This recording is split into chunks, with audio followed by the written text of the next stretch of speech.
Good morning. Sarvodaya classes के YouTube channel में आप सभी का हार्दिक अभिनंदन है और साथ ही साथ आज 15 अगस्त है, इसलिए आप सभी को हैप्पी इंडिपेंडेंस डे। चलते हैं क्वेश्चन नंबर फर्स्ट की ओर। और पिछला जो चल रहा था सेट 2, आज सेट 2 है, बीपीएससी टीचर वाला सेट 2 है और इसमें आज भी 25 क्वेश्चन का एक्सप्लेनेशन हम देंगे। और जो भी लोग चैनल पे नए होंगे कृपया करके लाइक, शेयर और सब्सक्राइब करना ना भूलें। और यदि आप फेसबुक पेज पे देख रहे हैं तो वहाँ पे आप शेयर करें और वहाँ पे पेज को फॉलो करें। चलते हैं क्वेश्चन नंबर फर्स्ट की ओर। क्वेश्चन नंबर फर्स्ट जो है कह रहा है उसे चुनिए जो अन्य 3 से भिन्न है। तो ये क्लासिफिकेशन से है। तो यहाँ आप जानते हैं जो एक साड़ी है 1 नंबर में, 2 नंबर में फ्रॉक है, 3 नंबर में स्कर्ट है और 4 नंबर में पगड़ी है। तो साड़ी और स्कर्ट और फ्रॉक ये जो है कपड़ा को ढकने का काम किया जाता है, बदन को ढकने का काम किया जाता है, जबकि पगड़ी सर पे बांधा जाता है या सर पे लिया जाता है। इसलिए इसका सही उत्तर ऑप्शन नंबर डी हो जाएगा और पगड़ी हो जाएगा। नेक्स्ट क्वेश्चन की बात करते हैं। नेक्स्ट क्वेश्चन जो है क्वेश्चन नंबर 2 और 3 के लिए कुछ निर्देश दिया गया है। निर्देश में क्या दिया गया है? निर्देश में कह रहा है निम्न प्रश्नों में दिए गए विकल्पों में से संबंधित अक्षरों, शब्दों, संख्या को चुनिए। अब यहाँ पे ये क्वेश्चन जो है आपका एनालॉगी से लिया गया है। एनालॉगी का मतलब होता है एक सदृशता, यानी इससे इसका संबंध स्थापित कीजिए और वही सेम चीज अगला सो स्थापित कीजिएगा। तो अब यहाँ देखिए ए लिया गया है, ए के बाद बी लिया गया है, +1 है। एफ है, एफ के बाद जी है, +1 है। के के बाद एल है, +1 है। पी के बाद क्यू है, +1 है। तो आप भी सभी में +1 करके आंसर दे दीजिए। सी +1 करेंगे डी हो जाएगा, एच +1 करेंगे आई हो जाएगा, एम +1 करेंगे एन हो जाएगा और आर प्लस आई करेंगे एस हो जाएगा। इसका सही आंसर DINS हो जाएगा और ये ऑप्शन नंबर बी आपका सही उत्तर हो गया। तीसरा क्वेश्चन है जिस प्रकार समाचार पत्र का संबंध पाठक से है उसी प्रकार रोटी का संबंध किससे है? या यहाँ पे कह सकते हैं समाचार पत्र अनुपात पाठक समानुपात रोटी अनुपात व्हाट। तो अब यहाँ देखिए समाचार पत्र किसके लिए होता है? तो पाठक के लिए होता है। ठीक उसी प्रकार रोटी किसके लिए होगा? रोटी उपभोक्ता के लिए होगा, यानी जो उसको ग्रहण करेगा, जो उसको खाएगा। तो यहाँ पे समाचार पत्र हम लोग पढ़ते हैं तो हम लोग पाठक कहलाएंगे और रोटी हम लोग खाते हैं तो हम लोग उपभोक्ता कहलाएंगे। ठीक है, नेक्स्ट क्वेश्चन की ओर बढ़ते हैं। Question number 4। ये क्वेश्चन नंबर 4 जो है कोडिंग डिकोडिंग से लिया गया है। एक कोड में FORM को ERQP लिखा जाता है, उस कोड में CLEAN को क्या लिखा जाएगा? अब यहाँ देखिए FORM इससे लिया गया है ERQ और P। तो अब यहाँ पर आप देखिए इसका पोजीशन 6 होता है, इसका 15 होता है, इसका 18 होता है, इसका 13 होता है, यहाँ 5 होता है, यहाँ 18 होता है, यहाँ 17 होता है, यहाँ 16 होता है। तो आप देख सकते हैं जो 6 + 6 - 1 6 - 1 5 हो गया, 15 + 3 18 हो गया, 18 - 1 17 हो गया, 13 + 3 16 हो गया। तो यहाँ 6 में से 1 माइनस किया गया है, 15 में 3 जोड़ा गया 18, 18 में से 1 किया गया 17 और 13 + 3 16। यानी कहने का अर्थ हुआ -1 + 3 -1 + 3 का रिपीटेशन चल रहा है। तो यहाँ आप -1 करेंगे, यहाँ +3 करेंगे, यहाँ -1 करेंगे, यहाँ +3 करेंगे, यहाँ -1 करेंगे। तो सी का पोजीशन 3 होता है, 3 में से 1 जाएगा 2 का मतलब हो जाएगा बी। दूसरा है एल, एल का पोजीशन 12 होता है, 12 में 3 जोड़ेंगे हो जाएगा 15 और ई का 5 होता है, 5 में 1 घटाएंगे हो जाएगा 4 और ए होता है, ए का 1 होता है, 1 में 3 जोड़ेंगे हो जाएगा 4 और एन का 14 होता है, 14 - 1 करेंगे हो जाएगा 13। आपका आंसर हो गया BODDM। BODDM की शक्ल यहाँ पे दिख रहा है, इसलिए ऑप्शन नंबर सी आपका सही उत्तर हो गया BODDM। नेक्स्ट क्वेश्चन की और बात करते हैं। Question number 5।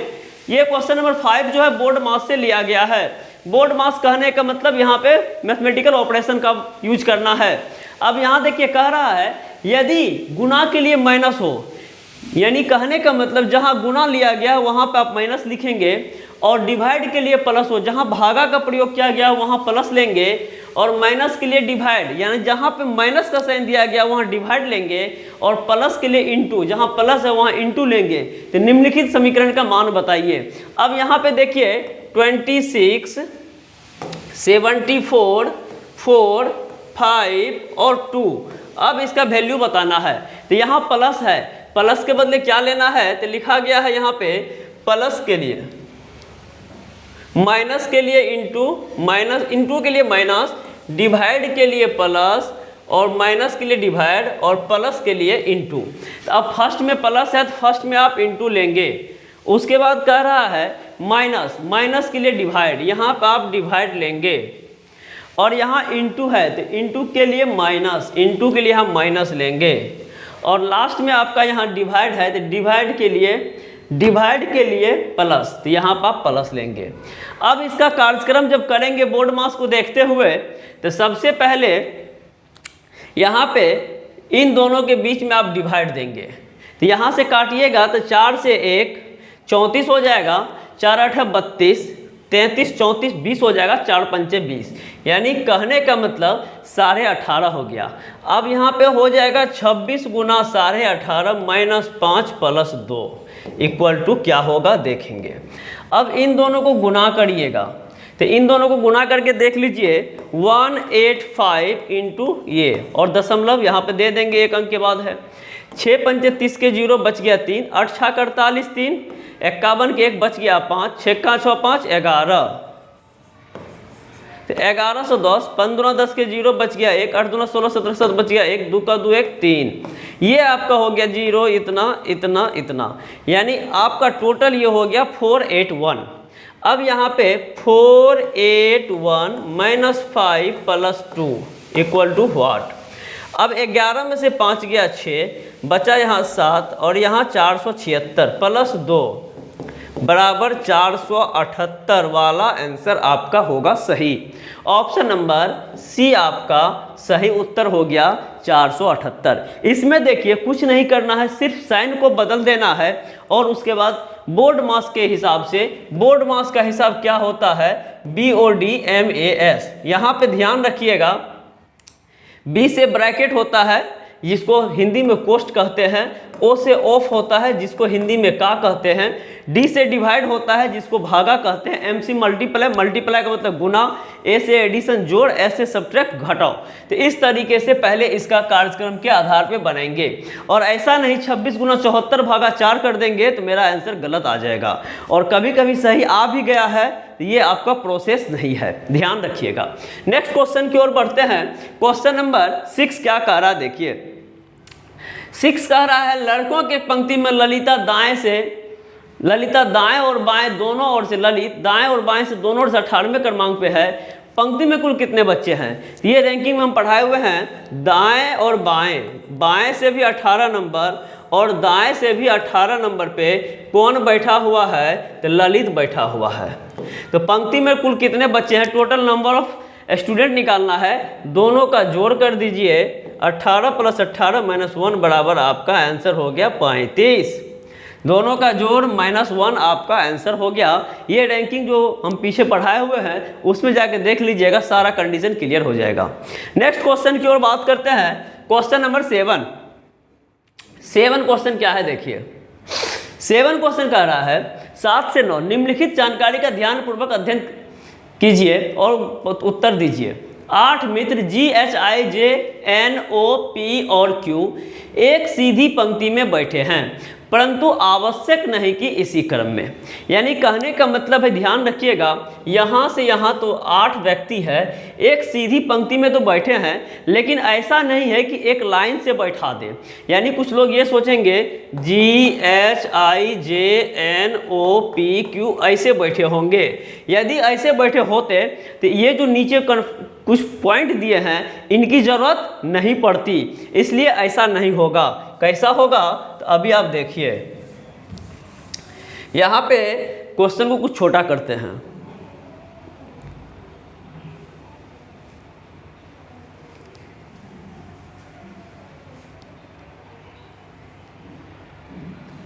यहाँ पे क्वेश्चन को कुछ छोटा कर दिए। अब आप लोग को दिखाने में कोई दिक्कत तो नहीं आनी चाहिए। देखिए यहाँ कह रहा है, यहाँ तक तो कोई खास दिक्कत नहीं है, ये ऊपर का बात है। अब हमको देखना है कहाँ से, अब हमको यहाँ से पॉइंट बाय पॉइंट पढ़ना। देखिए एच ओ के दाएं दूसरे स्थान पर बैठा है, तो ये पंक्ति में कुल कितने व्यक्ति हैं, तो सीधी लाइन है और पंक्ति में 3 3 6 2 8 व्यक्ति है। अब कह रहा है एच ओ के दाएं को दूसरे स्थान पर बैठा है, तो यहाँ पे हम 8 व्यक्ति का जगह ले लेते हैं। 1 2 3 4 5 6 7 8 हो गया। अब कहता है एच ओ के दाएं को दूसरे स्थान पर, तो एक चीज़ देखिए एच कहाँ होगा, ओ के दाएं दूसरे स्थान पे। यहाँ पे किसी का जगह है, एच ओ के दाएं दूसरे स्थान पे है। और एक चीज़ ध्यान रखिएगा, आपका दायां बायां बराबर यहाँ पे इसका दायां बायां होगा। तो एच ओ के दाएं दूसरे स्थान पे है, एच ओ के दाएं दूसरे स्थान पे है, एच ओ के दाएं दूसरे स्थान पे, ठीक है। अब कहता है ओ पंक्ति के किसी एक और बैठा है। अब एक चीज़ ध्यान दीजिए, ओ को यहाँ बैठाएंगे तो एच यहाँ बैठ जाएगा, लेकिन ओ को यहाँ बैठाएंगे तो एच यहाँ बैठेगा, जो कि संभव नहीं है। क्यों नहीं संभव है, क्योंकि ओ के बारे में बात कर रहा है, ओ पंक्ति के किसी एक और बैठा हुआ है। एक और का मतलब एक साइड एक तरफ बैठा हुआ है, तो इस तरीके से ओ यहाँ होगा तो एच बाहर चला जाएगा, जो कि संभव नहीं है। इसलिए कन्फर्म जगह ओ का यहाँ पे होगा और उसके दाएं एच हो जाएगा। नेक्स्ट पॉइंट कह रहा है, इसको हटा दीजिए। नेक्स्ट पॉइंट कह रहा है एच और एन के बीच केवल 3 लोग बैठे हैं। एच और एन के बीच केवल 3 लोग बैठे हैं, तो एच यहाँ है, तो 1 2 छोड़ 3 छोड़ के एन को बैठाइए, और इधर संभव नहीं है। एच और एन के बीच केवल 3 लोग बैठे हैं। आई जे के बाएं को तीसरे स्थान पर बैठा है। अब देखिए आई कहाँ है, आई इसको साइड में लिखते हैं, आई कहाँ है, जे के बाएं तीसरा, 1 2 और तीसरा पे आई आ गया। तो आई जो है, ये पॉइंट हम लेफ्ट नीचे लिख के रखते हैं, इसको बाद में पुट करेंगे। आई जे के बाएं को तीसरे स्थान पर बैठा है। आई और जी के बीच केवल 2 व्यक्ति है। अब देखिए आई और जी के बीच केवल 2 व्यक्ति है, तो आई और जी के बीच, तो आई के राइट में तो जे हो गया, अब इसके लेफ्ट में जी देना पड़ेगा, और इन दोनों के बीच केवल 2 व्यक्ति हैं, 2 व्यक्ति है। पी एन का निकटतम पड़ोसी नहीं है, पी जो है एन का निकटतम पड़ोसी नहीं, यानी यहाँ पे पी और यहाँ पे पी कभी संभव नहीं होगा। अब आप यहाँ पे देख रहे हैं, इसको बैठाने के लिए 1 2 3 4 5 6 7 आदमी चाहिए। अब यहाँ से हम यदि शुरू करते हैं, यहाँ जे को दे देते हैं, यहाँ कलर चेंज करके देखते हैं। देखिए यहाँ पे हम जे को दे दिए, यहाँ 1 और 1 खाली छोड़े, यहाँ आई को दे दिए, फिर 1 1 खाली छोड़े, फिर यहाँ जी को दे दिए, ठीक है। और कहता है पी एन का निकटतम पड़ोसी नहीं है। तो अब आप देख रहे हैं कि 1 2 3 4 5 6 जगह फुल हो गया, 7वां और 8वां जगह खाली है, और आपके पास जो अल्फ़ाबेट बचा हुआ है, एक अल्फ़ाबेट बैठने के लिए पी बचा हुआ है और दूसरा अल्फ़ाबेट बैठने के लिए क्यू बचा हुआ है। यही 2 व्यक्ति आपका बचा हुआ है, और यहाँ पे दोनों को बैठाना है। तो यहाँ और यहाँ जो खाली जगह है, यहाँ लास्ट में आके कह रहा है पी एन का निकटतम पड़ोसी नहीं है, यानी पी जो है एन के अगल बगल नहीं बैठेगा।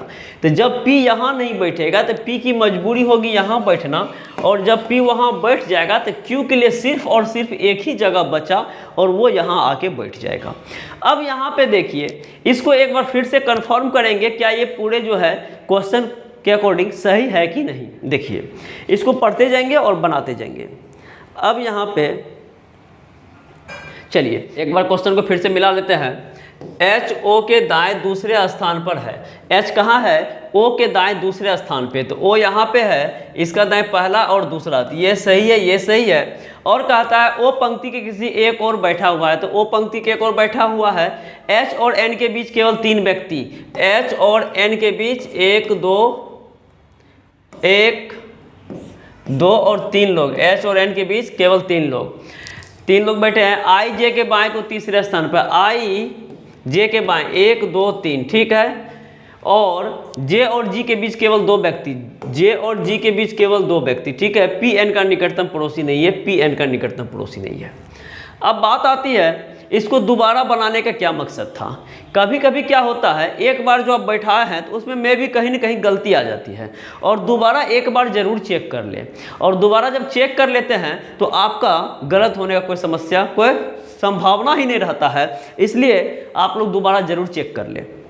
और एक चीज़ बीच में फिर से कहेंगे, जो लोग नए हैं लाइक शेयर और सब्सक्राइब करने में कंजूसी करते हैं, अभी नया चैनल है, थोड़ा सा सपोर्ट कीजिए और कमेंट कीजिए। और फेसबुक पेज पे भी देख रहे हैं तो आप मुझे फॉलो कर सकते हैं।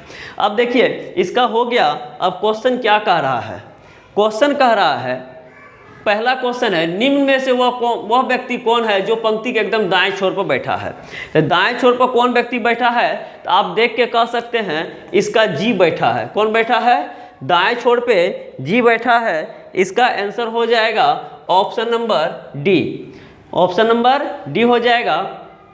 नेक्स्ट कहता है एन के संदर्भ में पी का स्थान, पी का क्या स्थान है। तो एन के संदर्भ में पी का क्या स्थान है, देखिए एन के संदर्भ में, एन के संदर्भ में पी का स्थान क्या है, एन के संदर्भ में पी का स्थान क्या है। इधर से देखिएगा तो बाएं होगा और पहला दूसरा तीसरा क्या होगा, बाएं होगा और क्या होगा, तीसरा बाएं होगा और क्या होगा, तीसरा। ऑप्शन नंबर फर्स्ट इसका सही आंसर, बाएं को तीसरा क्या होगा, बाएं को तीसरा। और पी और जी के बीच कितने व्यक्ति बैठे हुए हैं, तो पी और जी के बीच कितने व्यक्ति बैठे हुए हैं, देखिए पी और जी के बीच, पी और जी के बीच कितने व्यक्ति बैठे हुए हैं, 1 2 और 3। पी और जी के बीच कितने व्यक्ति बैठे हुए हैं, 1 2 और 3। तो इसका ऑप्शन नंबर डी आपका सही आंसर हो गया 3। नेक्स्ट क्वेश्चन की ओर बढ़ते हैं, क्वेश्चन नंबर 10।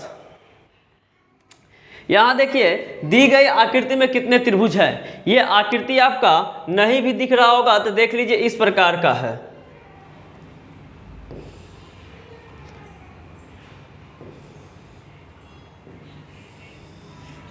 और एक चीज़ ध्यान दीजिएगा, इस प्रकार का जितने भी फिगर होंगे उसमें यदि त्रिभुजों की संख्या गिनती करनी होगी तो एक छोटा सा काम करना है, जितने भी होंगे 1 2 3 4 लिख देना है, जहाँ तक जाएगा वहाँ तक पहुँचा दीजिएगा।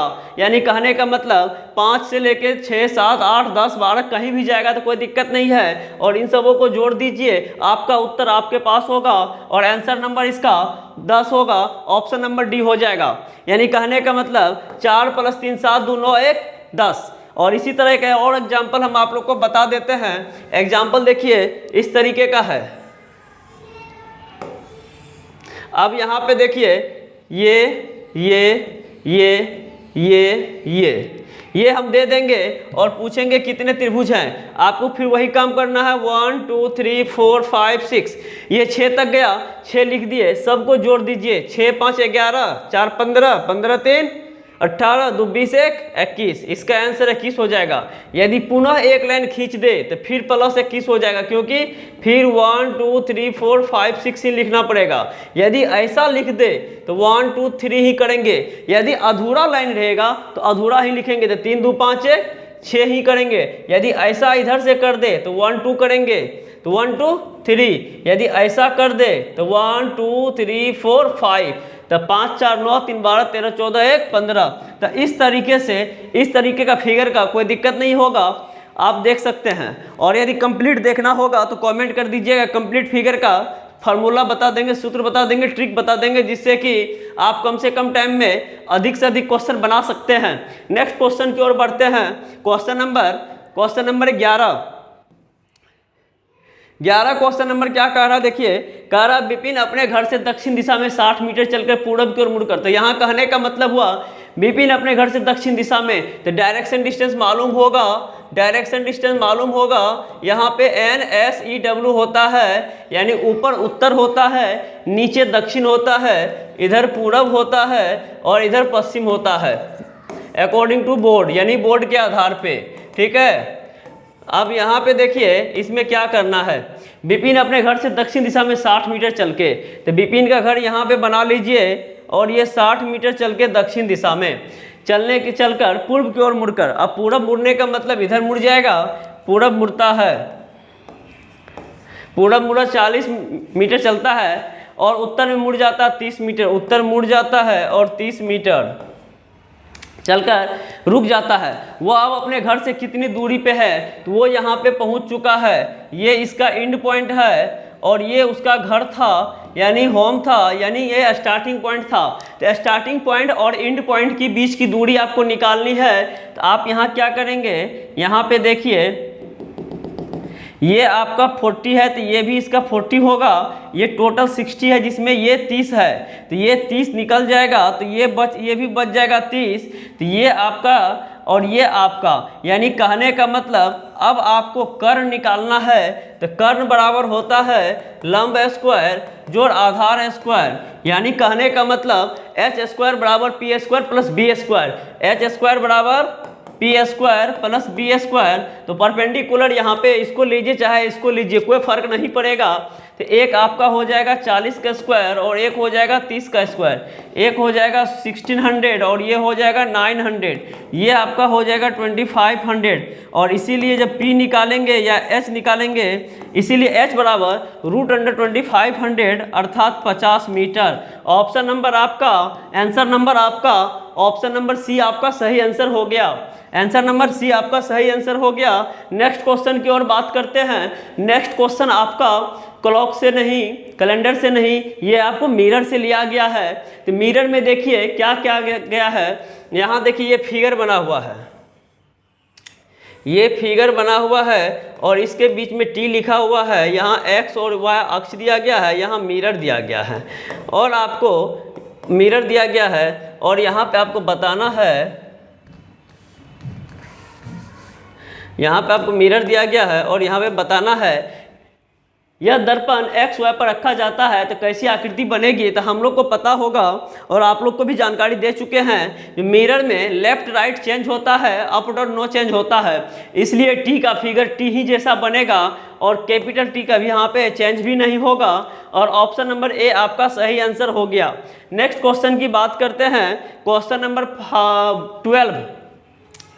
12 नंबर क्वेश्चन जो है ये आपका लॉजिक सीक्वेंस ऑफ वर्ड से लिया गया है। यानी कहने का मतलब है यहाँ पे आपके पास 5 नंबरिंग में 5 शब्द दिए गए हैं और इन पांचों को आरोही क्रम या अवरोही क्रम में व्यवस्थित कीजिए। कहने का मतलब या तो असेंडिंग या डिसेंडिंग। सबसे पहले इसमें क्या होगा, सबसे पहले इसमें जो प्राप्ति होगी वो लुगदी की प्राप्ति होगी। ये जिन किसी को नहीं भी मालूम था, जो बच्चे को, तो ध्यान रखिएगा सारे ऑप्शन में ए तो कंपलसरी दिया गया है। तो ए कंपलसरी दिया गया तो इससे भी आप काम चला सकते हैं। जो ए नंबर को फर्स्ट में लेना ही लेना पड़ेगा, क्योंकि 4 के अलावा 5वां क्वेश्चन ऑप्शन नहीं था। अब यहाँ देखिए यदि समझदारी हो, कम दिक्कत हो तो कोई दिक्कत अपने से बना सकते हैं। और रीजनिंग एक ऐसा विषय है जो दिमाग से आप नहीं जानते हुए भी आंसर दे सकते हैं। अब यहाँ पे आप कहिएगा कैसे, तो यहाँ देखिए 4 है 2 ऑप्शन में और 2 ऑप्शन में 3 है। यानी कहने का मतलब सबसे लास्ट में 4 होगा कि 3 होगा। तो एक चीज़ ध्यान दीजिए, 4 में खरीद है, 3 में कागज है। तो बीच में खरीद होगा बाद में कागज आएगा? नहीं, पहले कागज होगा बाद में खरीद होगा। इसका मतलब है ये लास्ट में 4 नंबर ही होगा। इससे पता चल गया बी और डी आपका सही आंसर नहीं हो सकता है, ए और सी में ही आपका सही आंसर छुपा हुआ है। और जब 4 लास्ट में होगा तो उसके पड़ोस में पहले 5 ले लिया है। 5 ले लिया कहने मतलब प्रकाशन, कोई भी बुक जब पब्लिश होता है वो किसी न किसी प्रकाशन से होता है, किसी न किसी कंपनी से होता है, तो उसी को प्रकाशन कहते हैं। ढेर सारे प्रकाशन मार्केट में है। अब समस्या जो बचा हुआ है 3-2 होगा कि 2-3 होगा। तो 2-3 और 3-2 में क्या फर्क है देखिए। मुद्रण का मतलब होता है छपाई, मुद्रित करना, और कागज का मतलब पेपर होता है। तो पहले कागज लेंगे पहले छपाई करेंगे। तो यहाँ पे कहेंगे 3 नंबर पहले होगा, पहले कागज होगा बाद में छापेंगे। अब इसका क्रम क्या बन गया, क्रम बन गया लुगदी। लुगदी से प्राप्ति किए कागज, कागज के बाद आगे मुद्रण पे, मुद्रण के बाद भेज दिए प्रकाशन पे, प्रकाशन के बाद चला गया कहाँ, खरीद बिक्री के लिए। इसलिए इसका सही आंसर ऑप्शन नंबर ए होगा। और लुगदी जिन लोग को मालूम नहीं है तो जान लीजिए लुगदी किसे कहते हैं। लुगदी जो होता है रॉ मटेरियल होता है पेपर का, और जब वो मशीन में दे के पतला करके बड़ा कर दिया जाता है फिर उसी को सुखा के पेपर बनाया जाता है। ठीक है, जिस प्रकार से बालू सीमेंट और गिट्टी देकर हम लोग मसाला बनाते हैं, या बालू सीमेंट पानी देकर मसाला बनाते हैं, ठीक उसी प्रकार पेपर का मसाला को लुगदी कहते हैं। नेक्स्ट क्वेश्चन की ओर बढ़ते हैं, क्वेश्चन नंबर 14। 14 नंबर क्वेश्चन जो है, ये क्वेश्चन में कह रहा है दिए गए विकल्पों में से लुप्त अंक ज्ञात कीजिए। यानी कहने का मतलब ये जो फिगर बना हुआ है, इस प्रकार का फिगर बना हुआ है। देखिए ये फिगर बना हुआ है 3 4 का, 1 2 3, हाँ ये टेबल लिए। अब यहाँ देखिए इस तरीके का फिगर बना हुआ है।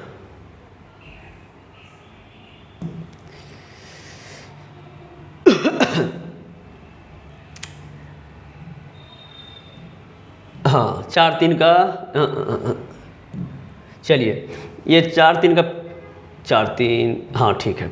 अब देखिए इस प्रकार का टेबल बना हुआ है, वहाँ नहीं दिख रहा होगा, हम आपको जो है क्वेश्चन लिख देते हैं क्या क्या है। यहाँ 8 है, यहाँ 6 है, यहाँ 4 है, यहाँ 8 है, यहाँ 10 है, यहाँ 12 है, यहाँ 4 है, यहाँ 4 है, यहाँ 2 है, यहाँ व्हाट है, यहाँ 2 5 6 है, यहाँ 1 2 0 है और यहाँ 1 9 2 है।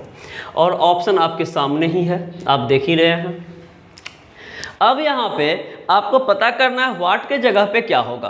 तो यहाँ देखिए ये 10 जो है इसमें होना चाहिए,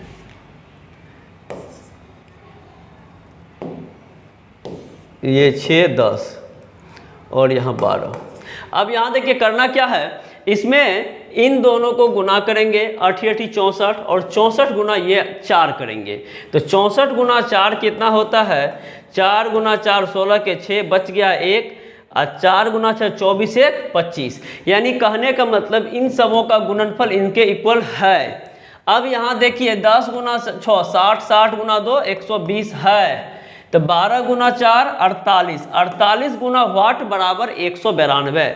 यानी 48 गुना x बराबर 192 होगा। इसीलिए x बराबर 192/48। 4 से काटिएगा 12, 4 से काटिएगा 4 चौके 16, 17 18 19 3, 3 पदू 32, 4 8 32, 12 चौके 48। ऑप्शन नंबर बी आपका सही उत्तर हो गया। ऑप्शन नंबर बी आपका सही उत्तर हो गया। चलिए नेक्स्ट क्वेश्चन की ओर बढ़ते हैं। Question number 15 number question Venn diagram से लिया गया है और कह रहा है एक विवाह के भोज में कुछ बाराती शाकाहारी थे। एक विवाह के भोज में कुछ बाराती शाकाहारी थे, कुछ अन्य मांसाहारी थे। तो अब देखिए शाकाहारी तो जानते हैं हम और मांसाहारी भी जानते हैं। कुछ शाकाहारी थे, कुछ मांसाहारी थे। एक और समूह के मांसाहारी होते हुए भी गोश्त नहीं खाते थे। अब ये मांसाहारी थे और ये शाकाहारी थे। अब ऐसा है जो आदमी गोश्त नहीं खाते थे, ठीक है, तो गोश्त नहीं खाने वाले को ऐसे ले लीजिए, नहीं ऐसा नहीं करना है। देखिए यहाँ पे इसका डायग्राम मांसाहारी शाकाहारी बना लिए, ठीक है। और एक जो थे गोश्त नहीं खाते थे परंतु दूसरे समूह वाले गोश्त खाते थे। अब मांसाहारी का 2 पार्ट हो गया। मांसाहारी है लेकिन गोश्त खाता है, एगो गोश्त नहीं खाता है, ठीक है, पर मछली नहीं खाते थे। गोश्त खाते थे पर मछली नहीं खाते थे। निम्नोत्तर उत्तर आकृति में किसके द्वारा यह आंकड़े प्रदर्शित किया गया है। सबसे पहले देखिए, यदि आपको छांटने में, यदि बनाने में समस्या हो तो छांटने की कोशिश कीजिए। ये आपका जो है ये चारों गलत है। ऑप्शन नंबर डी गलत क्यों है, क्योंकि उसमें मांसाहारी शाकाहारी तो अलग अलग होगा ही होगा, गोश्त खाने वाला और गोश्त नहीं खाने वाला। तो कहने मतलब मांसाहारी का 2 भाग किया गया था। शाकाहारी में गोश्त नहीं खाने वाला की बात नहीं हो रहा था। मांसाहारी में कुछ ऐसे व्यक्ति थे जो गोश्त खाते थे और कुछ गोश्त नहीं खाते थे पर मछली खाते थे। तो यहाँ पे इसका जो ये गलत हो गया। यहाँ पे ये भी गलत हो जाएगा क्योंकि सम का कंडीशन है। अब ये और ये बात हो गई। तो अब देखिए इसके पास जो 2 ऑप्शन बचा है तो इसका आंसर जो है, मान लीजिए हम ए नंबर को चेक कर रहे हैं, तो ए नंबर को चेक कर रहे हैं तो ऐसा दिया गया है। अब यहाँ पे देखिए ए नंबर में शाकाहारी किसको बनाएंगे, यदि इसको मांसाहारी बनाते हैं तो इसमें कुछ मांसाहारी शाकाहारी हो गए, इसलिए ये गलत। अब आपका सही उत्तर ऑप्शन नंबर बी हो जाएगा। बी क्या कह रहा है, कुछ ये आपका मांसाहारी हो गए, ये आपका बड़ा वाला मांसाहारी और ये आपका शाकाहारी हो गए। अब यहाँ पे मांसाहारी में भी 2 कंडीशन है, ये गोश्त खाते हैं और ये गोश्त नहीं खाते हैं। तो इस तरीके से मांसाहारी शाकाहारी होते हुए तो आपका सही आंसर ऑप्शन नंबर 2 अर्थात बी हो गया। तो इस तरीके से मेरा ये आंसर क्लियर हो गया। नेक्स्ट क्वेश्चन की बात करते हैं। ये क्वेश्चन आपका स्टेटमेंट, कंक्लूजन या आप सिलोजिज्म कह सकते हैं या कथन या निष्कर्ष कह सकते हैं। इसका कंप्लीट वीडियो चैनल पे है, जिस किसी को समझने में दिक्कत होगा ध्यान दीजिएगा। यहाँ देखिए, यहाँ कह रहा है कवि और कवि, और यहाँ कह रहा है कुछ पाठक कवि हैं। तो आप एक चीज़ ध्यान दीजिए, इसको ज़रूरत नहीं था बताने का। देखिए यहाँ जो है कुछ पाठक कवि हैं, तो आप एक चीज़ ध्यान दीजिए, जिनको पता होगा ऑल का रिवर्स सब में जाता है। कवि फर्स्ट में था, लास्ट में पाठक लास्ट में था फर्स्ट में, यानी ऑप्शन नंबर फर्स्ट सही है। दूसरा कहता है कुछ कवि गायक हैं, कुछ कवि गायक हैं, ये भी आपका सही है। यानी कहने का मतलब ये दोनों निष्कर्ष जो है ये स्टेटमेंट का इंटरचेंज है। तो इस तरीके से यह दोनों निष्कर्ष सही नहीं है, गलत है। यहाँ दोनों निष्कर्ष सही है, तो इसलिए 16 का ऑप्शन नंबर सी देंगे। यहाँ दोनों निष्कर्ष सही है। क्यों? क्योंकि इन दोनों का इंटरचेंज है। जो कुछ गायक कवि हैं तो इसका रिवर्स कुछ कवि गायक होंगे, तो कुछ कवि गायक होंगे, और सभी कवि पाठक हैं तो इसका रिवर्स कुछ पाठक कवि होंगे। तो दोनों सही है, ऑप्शन नंबर सी इसका आंसर होगा। नेक्स्ट क्वेश्चन की बात करते हैं। क्वेश्चन नंबर 17 कह रहा है सभी पेड़ घोड़े हैं। पेड़ और घोड़े ये भी आपका इंटरचेंज ही है, लेकिन सम का रिवर्स सब में जाता है, यानी कुछ का रिवर्स सभी में नहीं जाता है। यदि यहाँ कुछ दे देते तो ये मेरा सही हो जाता, लेकिन अभी ये गलत है। और सभी गाय पेड़ हैं।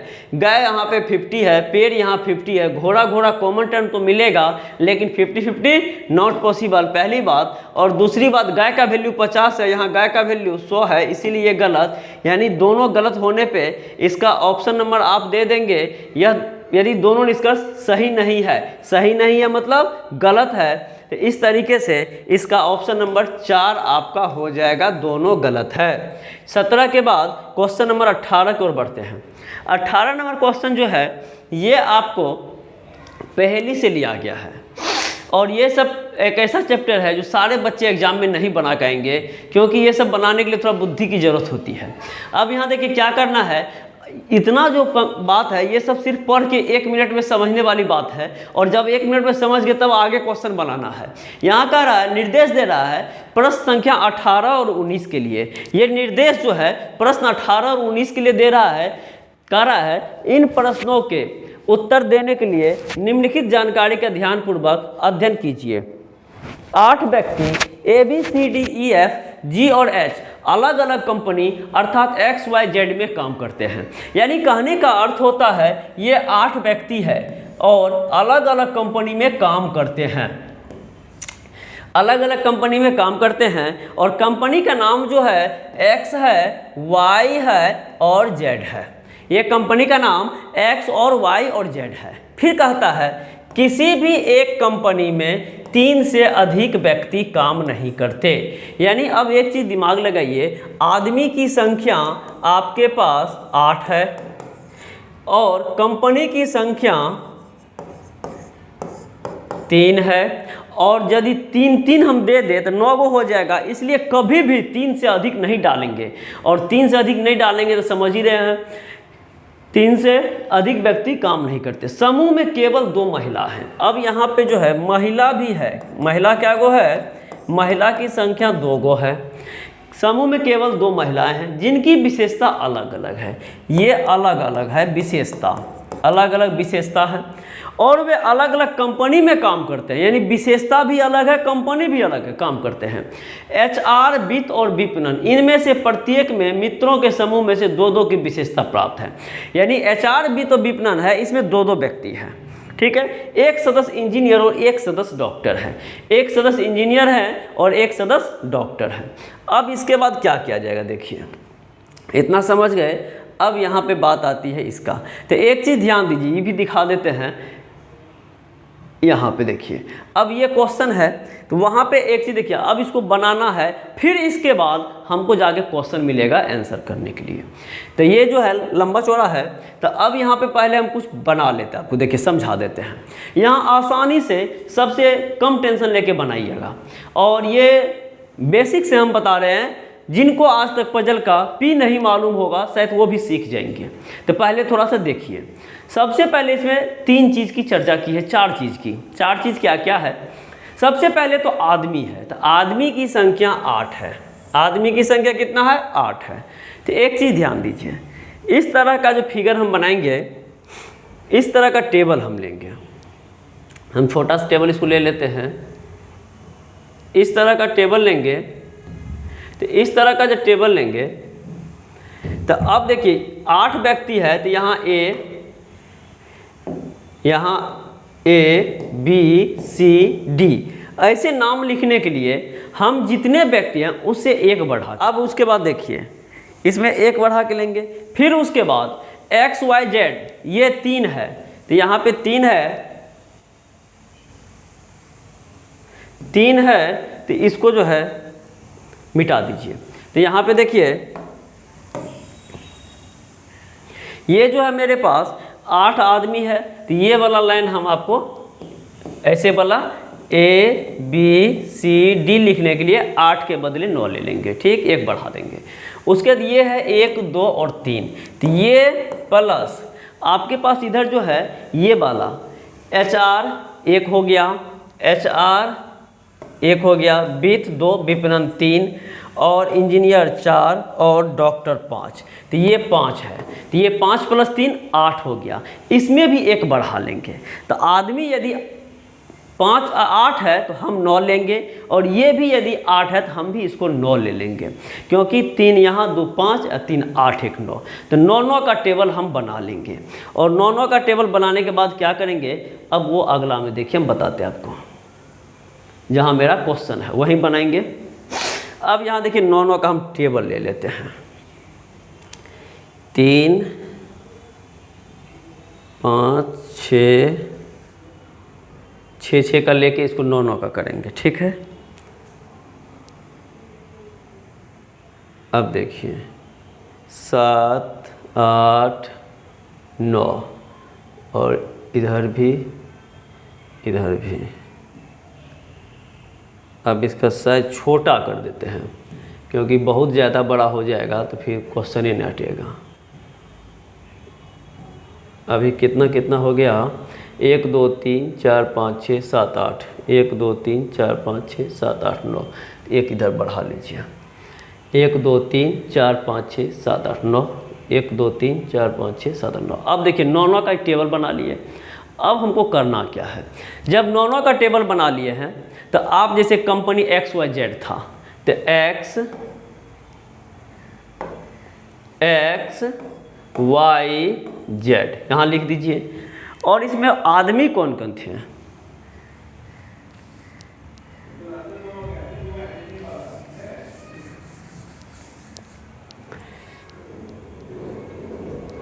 एक्स वाई जेड लिख लिए। अब इसमें आदमी आपके पास जो है, आदमी देख लीजिए कौन कौन थे। आदमी आपके पास जो यहाँ पे दिया गया है A B C D E F G H, आदमी जो है A B C D E F G H, तो A B C D E F G H. अब यहाँ देखिए एच आर वित्त, विपणन, डॉक्टर और इंजीनियर।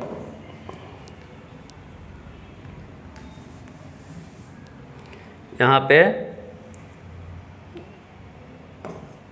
डॉक्टर और इंजीनियर ये हो गया। अब आपका इतना हो गया, ठीक है। अब एक चीज़ ध्यान दीजिए, इसमें 2 सदस्य थे, इसमें 2 सदस्य थे, इसमें 2, इसमें 2, इसमें 2 और इसमें 1, इसमें 1। और यहाँ कह रहा था 3 से अधिक नहीं होना चाहिए, यानी 3 तक हो सकता था, 3 से अधिक नहीं। और यहाँ कम से कम की भी चर्चा क्या होगा, देखिए कह रहा है किसी भी कंपनी में 3 से अधिक व्यक्ति नहीं काम नहीं करते हैं। 3 से अधिक नहीं होने का मतलब 3 तक जा सकता है। और 2 महिला हैं, ये भी ध्यान रखना है, 2 महिला हैं। तो अब इसका क्या होगा, अब देखिए एक चीज़ ध्यान दीजिए, जो क्वेश्चन में यहाँ एक जगह सही हो जाएगा तो आगे भी आपको सही कर दिए तो आगे गलत करना पड़ेगा। क्यों? क्योंकि ए यदि HR हो जाता है तो ये आपका वित्त विपणन डॉक्टर नहीं होगा, क्योंकि एक व्यक्ति को एक ही प्रोफेशन है। इसलिए यदि खुदा ने खास्ता डी का ये सही हो गया तो बाकी सब गलत कर देंगे, और ऊपर भी गलत कर सकते थे लेकिन यहाँ पे नहीं करेंगे क्योंकि HR में 2 है, यदि सिंगल होता तो ऊपर भी कर देते हैं। तो अब चलते हैं हम यहाँ बनाने के लिए। कह रहा H एक HR विशेषज्ञ है। H क्या है, HR सही हो गया तो ये गलत, ये गलत, ये गलत, ये गलत हो जाएगा। ठीक है, आगे कह रहा है और विपणन विशेषज्ञ बी के साथ कार्यरत है।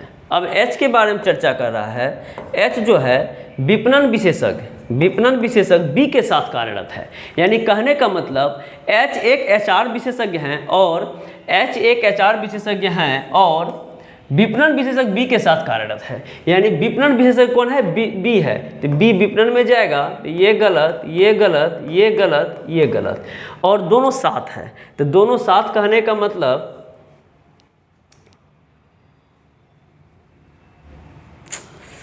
इसको अलग बना लीजिए।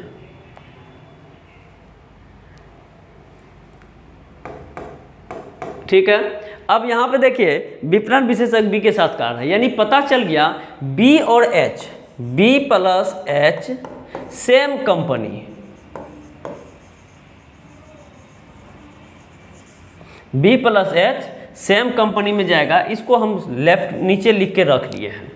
अब कह रहा है सी एक इंजीनियर है, सी के बारे में चर्चा हो रहा है, सी एक इंजीनियर है। तो सी जब ये इंजीनियर हो जाएगी, अब इंजीनियर में कोई नहीं जाएगा, इसलिए ये गलत, ये गलत, ये गलत, ये गलत, ये गलत। जो इंजीनियर ख़त्म हो चुका क्योंकि सिंगल इंजीनियर का सीट था और उसकी बहन जेड कंपनी में काम करती है। इसको भी पॉइंट को लिख लीजिए, सी की बहन जेड कंपनी में काम करती है, ये पॉइंट नीचे लिख लीजिए, बाद में काम आएगा। सी एक इंजीनियर है, उसकी बहन जेड कंपनी में काम करती है। डी महिला कंपनी एक्स में कार्यरत, डी महिला, तो महिला को हम गोल करके माइनस दे देते हैं। डी महिला कंपनी एक्स में कार्यरत, डी महिला कंपनी एक्स में कार्यरत, इसमें काम करती है, एक्स में कार्यरत एक HR विशेषज्ञ है और ये भी एक HR विशेषज्ञ है।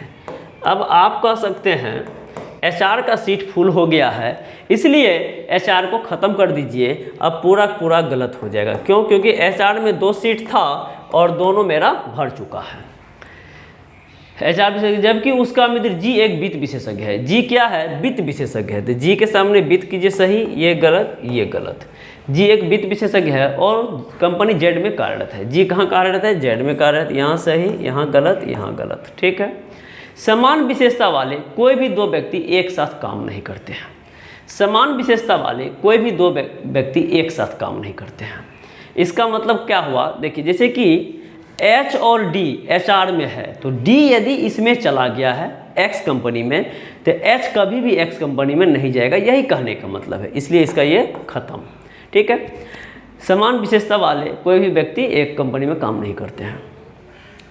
विपणन विशेषज्ञ F, विपणन विशेषज्ञ F, तो F कहाँ जाएगा? विपणन में। तो ये गलत, ये गलत। अब एक चीज़ ध्यान दीजिए, विपणन में भी 2 आदमी हो चुका है, तो इसका मतलब ये भी गलत और ये भी गलत और ये भी गलत। विपणन विशेषज्ञ F कंपनी Y में कार्यरत है, ये कंपनी Y में कार्यरत है। यहाँ सही, यहाँ गलत, यहाँ गलत। ठीक है। Y में कार्यरत है और उसका मित्र A जो वित्त विशेषज्ञ है। अब F का मित्र A है जो वित्त विशेषज्ञ है, तो ये वित्त विशेषज्ञ गलत, और वित्त में आपके पास 2 हो चुका है, तो ये गलत, ये गलत। A जो वित्त विशेषज्ञ है साथ काम नहीं करते हैं, यानी कहने का मतलब यहाँ पे विपणन विशेषज्ञ F कंपनी Y में कार्यरत है और उसका मित्र A जो वित्त विशेषज्ञ हैं साथ काम नहीं करते हैं। तो यानी F कंपनी Y में काम कर रहा है, इसका मतलब उसका मित्र ए जो वित्त विशेषज्ञ वो वाई में काम नहीं कर रहे, क्योंकि वाई में काम करने का मतलब साथ काम करना नहीं करते। कोई महिला विपणन विशेषज्ञ या डॉक्टर नहीं है। अब विपणन विशेषज्ञ डॉक्टर महिला नहीं है। तो अब देखिए एचआर में 2 हो गया, वित्त में भी 2 हो गया और इसमें भी 2 हो गया। अब देखिए यहाँ मिल गया, यहाँ मिल गया, यहाँ सही है तो ये गलत, यहाँ सही बाकी गलत, यहाँ बाकी गलत, ये सही। चलिए अब इधर सबका हो गया। अब आपको जो है इधर देखना है। अब यहाँ देखिए बी और एच सेम कंपनी में है, तो एच आपका यहाँ है, बी आपका यहाँ है, सेम कंपनी में है। अब एक चीज़ देखिए, इसमें भी एक हो गया, इसमें भी और इसमें भी हो गया है। और उसके पहले हम एक चीज़ देख लेंगे, जो विपणन विशेषज्ञ, कोई महिला विपणन विशेषज्ञ डॉक्टर नहीं है, तो ये जो है एक महिला यहाँ पर आपको मिल चुकी है, ठीक है। अब यहाँ देखिए सेम विशेषता वाले, ये बात को ध्यान रखिएगा, यहाँ पे सेम विशेषता वाले कोई ये जो पीछे पॉइंट दिया गया था, सेम विशेषता वाले, देखिए ये पॉइंट है किसी भी कंपनी में। देखिए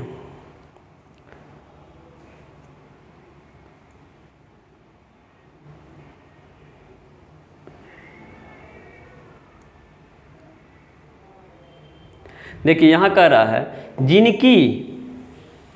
जिनकी विशेषता अलग अलग है और वे अलग अलग कंपनी में कार्यरत है, एचआर इतना इतना, ठीक है। अब यहाँ देखिए यहाँ कह रहा है समान विशेषता वाले कोई भी 2 व्यक्ति एक साथ काम नहीं करते, ठीक है। समान विशेषता वाले कोई भी व्यक्ति एक साथ काम नहीं करते। डी और एच समान विशेषता है, ये एक साथ काम, ये इसमें है तो ये इन दोनों में कहीं कर सकता है। इनका देखिए ए का और जी का, ए का वित्त है और जी का वित्त है, ये इसमें है। ए जब जेड में है तो जी जब जेड में है तो ए कभी भी जेड में नहीं होगा, ठीक है। और यहाँ पे विपणन में बी है और एफ है, तो एफ यदि वाई में है तो बी कभी वाई में नहीं जाएगा। अब ए के सामने सिर्फ और सिर्फ एक ऑप्शन बचा है, वाई बचा है, तो वाई में आपके पास अभी तक 2 व्यक्ति जा चुके हैं, ठीक है।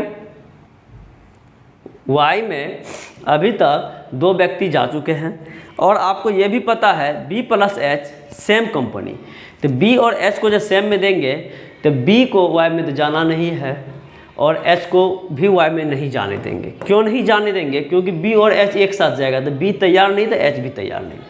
अब देखिए बी और एच किस किस में जा सकते हैं, बी एक्स जेड में और एच जा सकता है एक्स में नहीं, सिर्फ जेड में।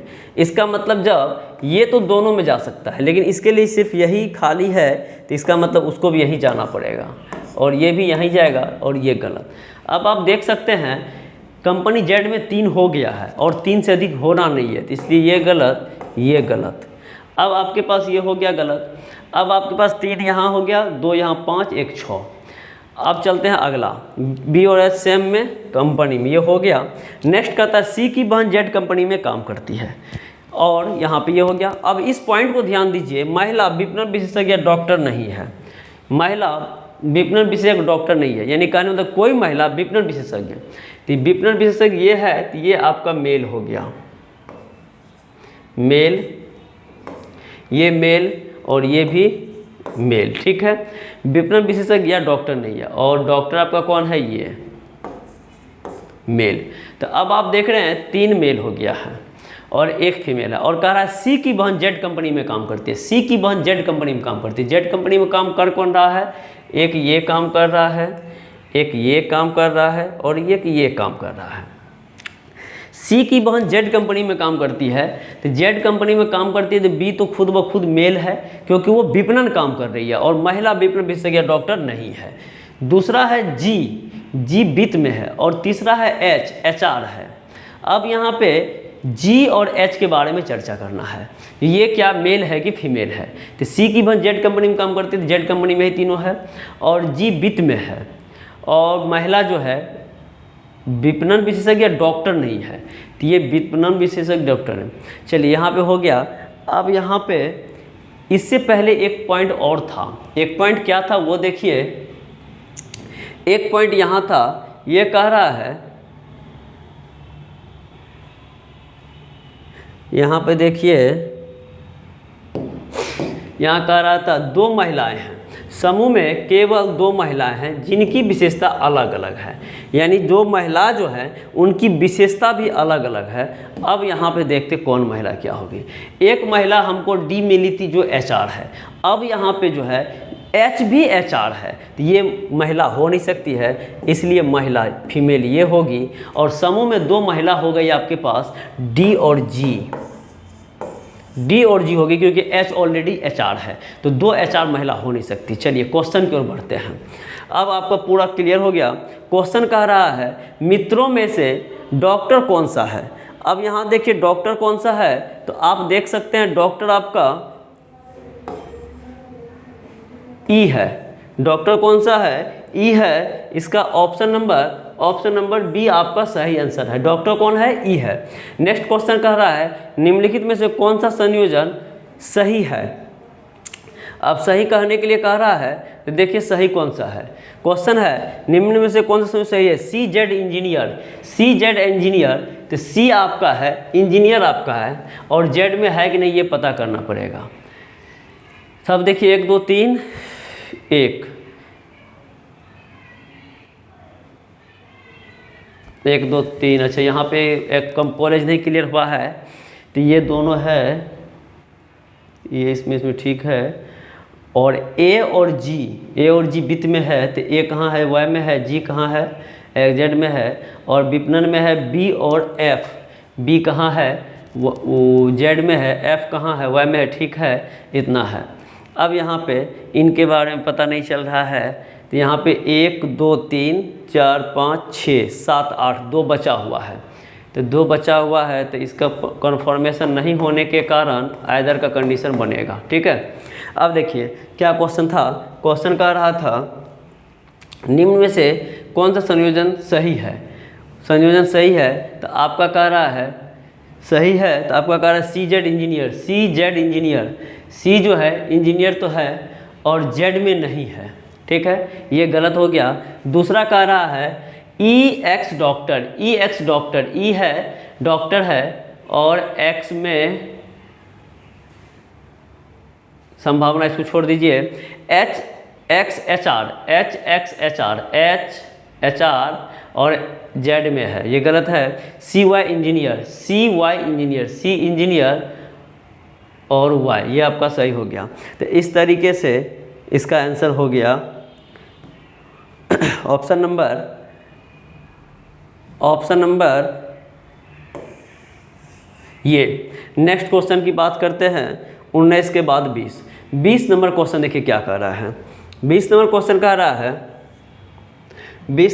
कह रहा है नीचे कितने 4 ऐसे हैं जिनके पहले 7 आता है। नीचे ऐसे कितने हैं? 4 हैं।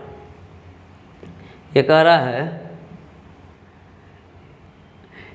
नीचे कितने 4 ऐसे हैं, 4 ऐसे हैं जिनके पहले 7 आता है। 7 आता है इनके पहले, पर बाद में 3 ना आता हो, यानी कहने का मतलब 74 होगा और उसके बाद 3 नहीं होगा, बाकी कोई भी अंक चलेगा। तो अब यहाँ से देखिए 74 है, 2 है तो चलेगा, 74 है, 6 है तो चलेगा, 74 है, 1 है तो चलेगा, 74 है, 3 है तो नहीं चलेगा, और 74 है, 6 है तो चलेगा।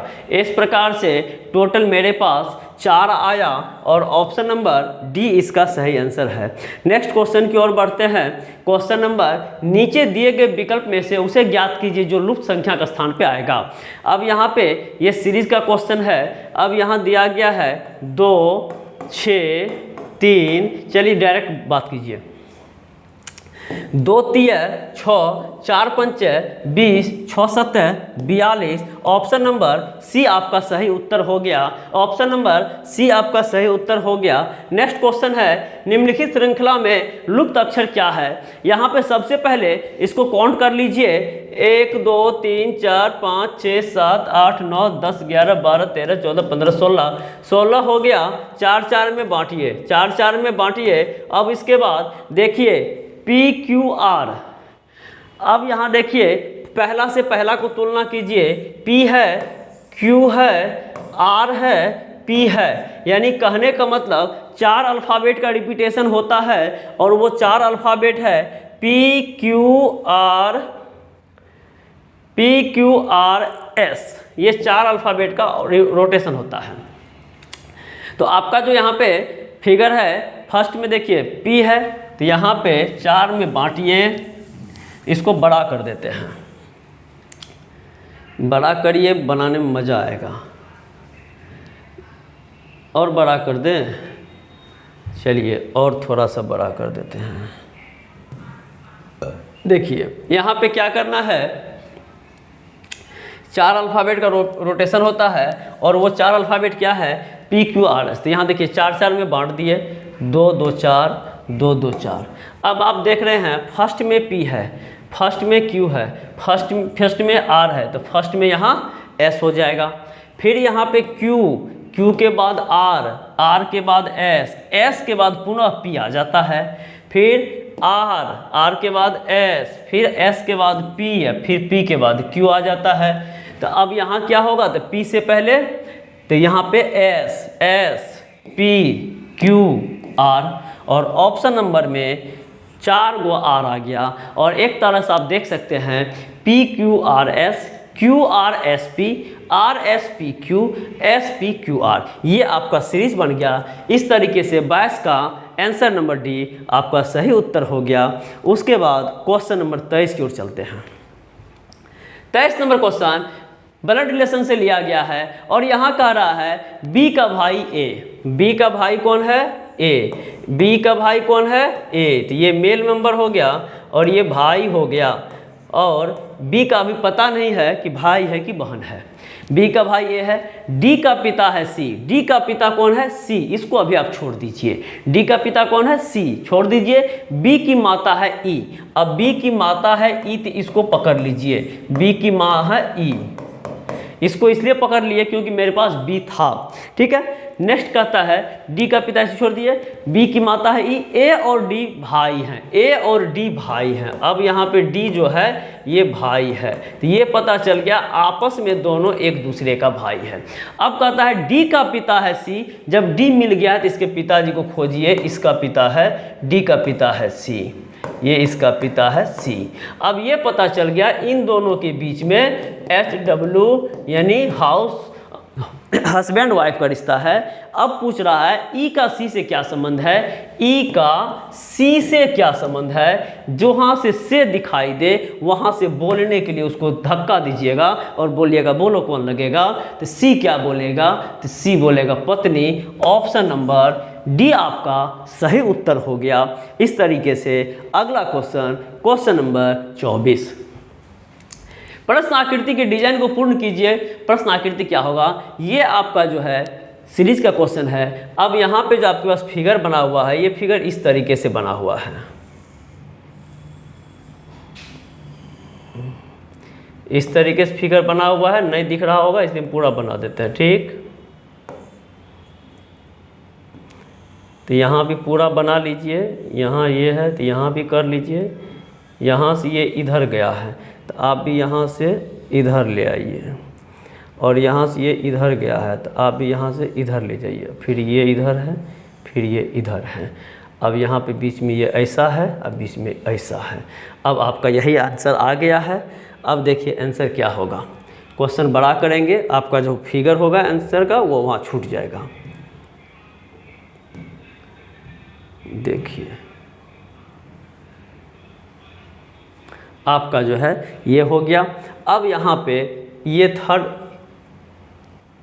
इतना को आप ले लीजिए, आपका यही आंसर हो जाएगा। यहाँ से यहाँ वाला ये आपका आंसर हो गया। अब यहाँ मिलाइए, ऐसा फिगर किस में है, तो आपको दिख रहा होगा ऐसा फिगर ऑप्शन नंबर सी में है। इस तरीके से 24 कंप्लीट, और जाते जाते 25वां क्वेश्चन को कंप्लीट करिए। और ये क्वेश्चन स्टेटमेंट एजम्पशन से है, हिंदी होता है कथन और पूर्वधारणा से है।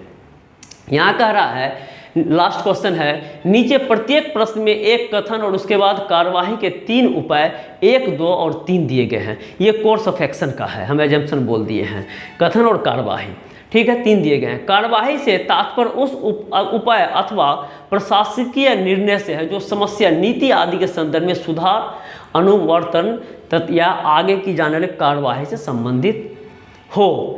कथन में दी गई जानकारी के आधार पर आपको कथन में दी गई प्रत्येक बात को सही मानना है और उसके बाद तय करना है कि दिए गए सुझाव में से कौन सी कार्यवाही कार्यान्वयन के लिए तर्कसंगत रूप से अनुसरण करती है।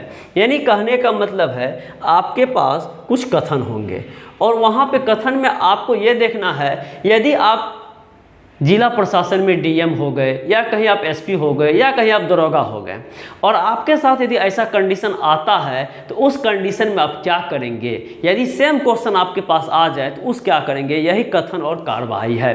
यानी एज ए आप किस तरीके से एडमिनिस्ट्रेटिव रहते हुए वहाँ पे आप कुछ कर सकते हैं। अब यहाँ देखिए क्वेश्चन क्या कह रहा है। अब क्वेश्चन कह रहा है, कथन है राज्य सरकार के सरकारी प्राथमिक स्कूलों में स्कूल छोड़ने वालों छात्रों की संख्या लगातार वृद्धि होती रही है। कार्यवाही है, तो यानी कहने का मतलब है ये कथन है। जो कथन कह रहा है राज्य के सरकारी प्राथमिक स्कूलों में स्कूल छोड़ने वाले छात्रों की संख्या लगातार वृद्धि होती जा रही है, जो कि आप लोग जानते होंगे। जबकि ये शिक्षक वाला ही एग्जाम का है, लेकिन आप लोग को भी पता होगा अभी हाल फिलहाल में बिहार के पाठक साहब हैं जो कि सारे स्कूल में 75% अटेंडेंस बनाने के लिए बच्चे को बाध्य कर रहे हैं और वो ये भी कह रहे हैं जो 9 बजे के बाद कोई भी क्लास कोचिंग नहीं चलेगा, सारे बच्चों की स्कूल आगे पढ़ना होगा। और कहीं ना कहीं वो सही तो कर रहे हैं, लेकिन कहीं ना कहीं यदि विद्यार्थी स्कूल छोड़ रहे हैं तो वहाँ भी विद्यार्थी की कुछ न कुछ मजबूरी होती है, क्योंकि साहब सारे बच्चे नहीं पढ़ने वाले नहीं होते हैं, कुछ बच्चे पढ़ने वाले भी होते हैं, लेकिन शिक्षक यदि नहीं पढ़ाते हैं तो वो मजबूरी बस छोड़ देते हैं। इसलिए थोड़ा इस पर भी आप ध्यान रखेंगे, शिक्षक के ऊपर भी, जो शिक्षक करते क्या हैं, यदि मेरी आवाज़ आप तक पहुँचे तो अब यहाँ देखिए वो छोड़ देते हैं तो कहीं ना कहीं उसकी भी समस्या होती है। अब यहाँ कार्यवाही जो है सरकार को क्या करना चाहिए, तो कह रहा है सरकार को तत्काल स्थिति की समीक्षा करने के लिए और इस प्रवृत्ति को बदलने के उपाय सुझाने के लिए एक समिति स्थापित करनी चाहिए। कहने का मतलब है सरकार को तत्काल स्थिति की समीक्षा करनी चाहिए। यानी जब बच्चे स्कूल छोड़ रहे हैं तो वहाँ पे एक बार आप जाके पता कीजिए आखिर बच्चे स्कूल छोड़ते क्यों हैं, ठीक है, स्थिति की समीक्षा करने के लिए और इस प्रवृत्ति को बदलने के उपाय सुझाने के लिए एक समिति स्थापित करनी चाहिए। यानी कहने का मतलब स्कूल से बच्चा छोड़ देते हैं तो यहाँ तो तत्काल स्थिति की समीक्षा कीजिए और एक समिति का स्थापना कीजिए जो कुछ इसको कैसे हम इसको कंट्रोल करें, जो कोई भी बच्चे मेरे स्कूल से भागे नहीं। क्योंकि आज प्राइवेट स्कूल में बच्चे के माता पिता पैसा दे के बच्चे को भेजते हैं, तो क्या सरकारी स्कूल में नहीं भेजेंगे? लेकिन वहाँ सबसे बड़ी समस्या है कि शिक्षा हमें मिलती नहीं है। यदि पढ़ाने वाले शिक्षक हैं तो पढ़ाते नहीं हैं, और नहीं पढ़ाने वाले हैं तो उसका तो बात ही छोड़ दीजिए। और वो पढ़ाने वाले इसलिए नहीं पढ़ाते हैं क्योंकि बगल में देख रहे हैं कि वो गेम खेल रहे हैं, वो मोबाइल चला रहे हैं, तो हम पढ़ा के क्या करेंगे, और पेमेंट तो सेम ही है। तो सरकार भी जानती है, शिक्षक भी जानते हैं। तो यहाँ पे कहने का मतलब है जो वहाँ पे समिति गठन करना चाहिए और कुछ सुझाव करना चाहिए। तो ये आपका कार्रवाई ठीक है। दूसरा कह रहा है सरकार को छात्रों के माता पिता के लिए एक अभिमुखता कार्यक्रम आयोजित करना चाहिए जिनमें उनके बच्चों की शिक्षा की जरूरत पर बल दिया जाए। अब ये कह रहा है सरकार को छात्रों के माता पिता को, ये गार्जियन की बात कर रही है, एक अभिमुखता कार्यक्रम आयोजित करना चाहिए जिसमें उनके बच्चों की शिक्षा की जरूरत पर बल दिया जाए, ठीक है। और तीसरा कह रहा है जहां 50% से अधिक बच्चे स्कूल छोड़ देते हो, सरकार को ऐसे सरकारी स्कूल को बंद कर देना चाहिए। ये तो पूरा वाहियात नियम आ गया है। यदि ऐसे बंद करेंगे एक समय ऐसा आएगा कि 100% स्कूलें बंद हो जाएंगे, वो टीचर से क्या करवाएंगे, साफ सफाई नहीं ना। इसलिए ये पूरा वाहियात है, ये नहीं होगा, ये होगा। ये कहने का मतलब है आप पेरेंट्स मीटिंग करवाएंगे। पेरेंट्स मीटिंग करवाने का मतलब है गार्जियन को बताएंगे कि शिक्षा जरूरी कितना है और उसको स्कूल भेजने के लिए आप बाध्य हो जाइए। तो ये तो सही है, टीचर के बच्चे के गार्जियन तो समझ जाएंगे, लेकिन बिहार सरकार और ख़ास करके जो शिक्षक लोग हैं, आप लोग थोड़ा सा पढ़ाने पर ध्यान दीजिए। तो इसका आंसर 1 और 2 यहाँ पे दोनों अनुसरण करता है। इस तरीके से ऑप्शन नंबर 1 और 2 आपका दोनों अनुसरण करता है। ऑप्शन नंबर डी आपका सही उत्तर हो गया। और अब जो है आपका यह आखिरी क्वेश्चन था। अब अगला को सेट अगला क्लास में मिलेगा। और जाते जाते फिर आप लोग को याद दिलाते हैं, जो भी लोग मेरे चैनल पे नए होंगे लाइक शेयर और सब्सक्राइब करना ना भूलें, और फेसबुक पेज पे भी देख रहे हैं तो फॉलो करना ना भूलें। इससे क्या होगा, आपको सारे के सारे सेट मिल जाएंगे। और ये जितने भी क्वेश्चन हैं ये कहीं न कहीं आप समझिए जो एग्ज़ाम का ही क्वेश्चन है, इसलिए आपको उम्मीद कर दे कि एग्ज़ाम में अधिक से अधिक बेनिफिट होगा। और यदि पूरा कंप्लीट मेरा सेट देख लेते हैं तो एग्ज़ाम में रीजनिंग में एक भी क्वेश्चन नहीं छूटने देंगे, ये मेरी गारंटी है। तो इसलिए आप लोग मेरे चैनल पर बने रहे। आज के लिए इतना ही। जय हिंद, जय भारत।